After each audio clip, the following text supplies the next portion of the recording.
Alors, en direct avec nous de Rouen, Dominique Strauss-Kahn, bonsoir. L'ancien président de la Commission européenne, Jacques Delors, qui n'exclut pas l'existence de ce fameux plan B. C'est un aveu. Il sait de quoi il parle, Jacques Delors. Jacques Delors, il sait de quoi il parle. Mais je crois qu'on interprète de façon très exagérée ses propos. Ce que Jacques Delors a dit, c'est, bien entendu, on trouvera un jour une solution si cette Constitution est rejetée. Et personne n'imagine que si elle est rejetée, nous restions jusqu'à la fin des temps sans une Constitution. Donc, en ce sens, il y aura une sortie. Mais il a immédiatement précisé à la suite, ça sera très long et très difficile. Et donc, ceux qui prétendent, si on met derrière le mot plan B, ceux qui prétendent qu'il y a une solution immédiate, pratique, qu'on peut mettre en œuvre tout de suite, cela se trompe, et Jacques Delors ne dit pas du tout qu'ils ont raison. Il dit que ça sera très long et très compliqué. Oui, il parle d'un devoir de vérité quand même, hein.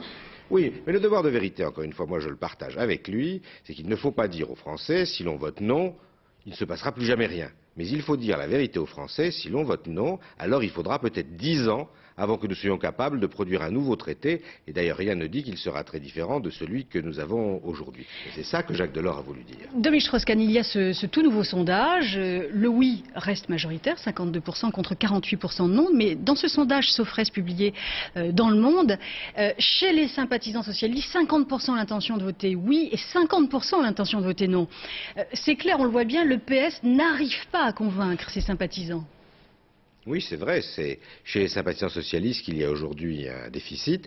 Je crois que ce sont ceux qui sont le plus sensibles, dans ceux qui pourraient voter oui, à la situation ambiante, au refus de ce que fait ce gouvernement, au chômage qui augmente, au pouvoir d'achat qui n'est pas là, aux délocalisations. Enfin, en cas de victoire du non... Ils ont envie de dire non à cette politique. Mais ce dont je suis convaincu, c'est qu'à mesure qu'on se rapproche du 29 mai, ils se débarrassent de ces considérations un peu extérieures pour se concentrer sur le traité et la question simple, est-ce que nous voulons continuer avec nos voisins allemands, espagnols, italiens à construire l'Europe ou est-ce que nous ne voulons pas? Et à mesure qu'on va s'en rapprocher, ma conviction est que les sympathisants socialistes vont de plus en plus être favorables au oui. En tout cas, on peut dire quand même que le PS a une énorme responsabilité dans la victoire de ce oui. Le PS a évidemment une responsabilité dans la victoire de ce oui, comme ont une responsabilité tous ceux qui s'y engagent. Enfin, plus au PS qu'ailleurs, hein.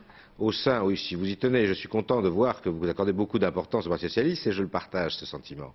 Mais ceux qui auront une responsabilité au sein du Parti socialiste, c'est si le traité échoue.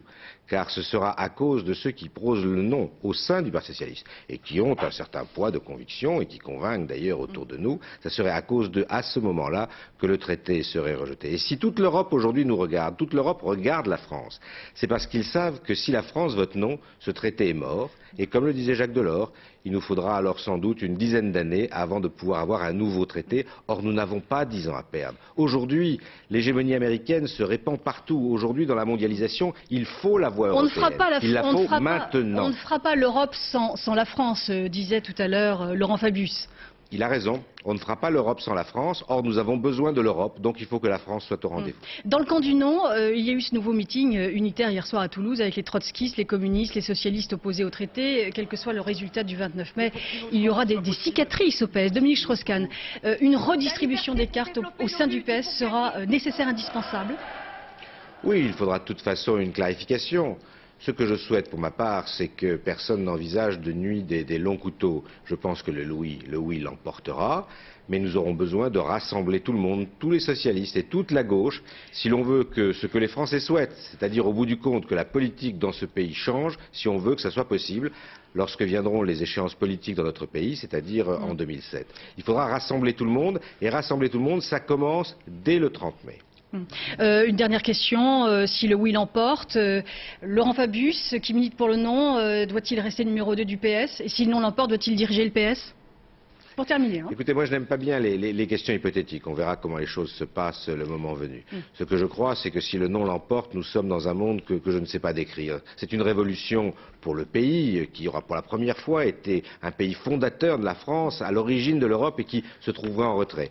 Et c'est aussi un tremblement de terre pour le PS, en rupture avec toute son histoire. Donc, ce qu'il faut, c'est éviter cette situation-là. Et évidemment, nous n'avons qu'une voie pour le faire, c'est de voter oui.